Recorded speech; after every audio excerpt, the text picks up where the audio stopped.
Si l'esclavage dit traditionnel a quasiment disparu de la surface de la Terre, des formes modernes d'esclavage sont apparues.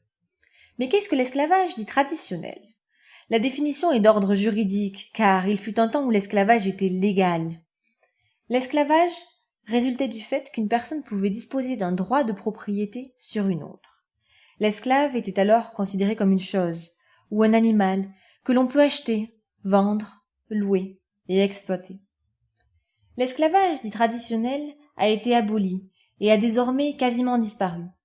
Pourtant, des millions de personnes dans le monde travaillent encore dans des conditions qui, en pratique, ne sont pas si éloignées de celles des esclaves d'autrefois.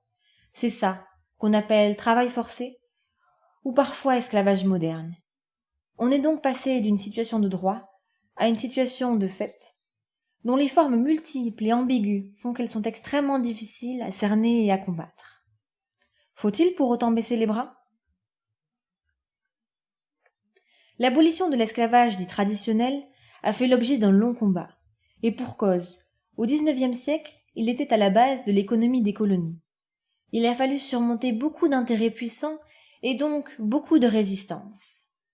Plus de 150 ans après l'abolition de l'esclavage dit traditionnel, l'éradication du travail forcé représente à son tour un défi comparable.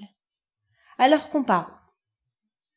L'éradication de l'esclavage traditionnel a commencé dans les premières décennies du XIXe siècle, par l'abolition de l'esclavage, c'est-à-dire par l'abolition du droit de posséder des esclaves. De la même manière, le premier acte formel de la lutte contre les formes modernes d'esclavage a été l'interdiction dans le droit international du travail forcé.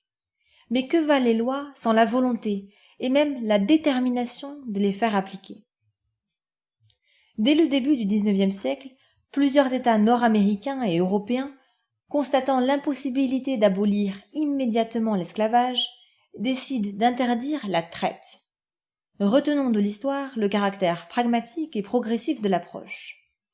À partir des années 1820, les Anglais recourent à la force et font patrouiller la Royal Navy dans l'Atlantique pour intercepter les bateaux négriers.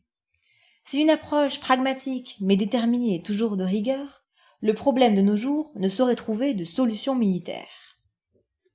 Ensuite, on s'est vraiment attaqué à l'esclavage lui-même.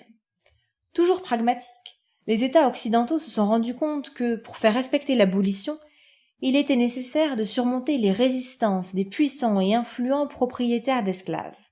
La France et l'Angleterre seront amenées à contracter de lourds emprunts pour les indemniser.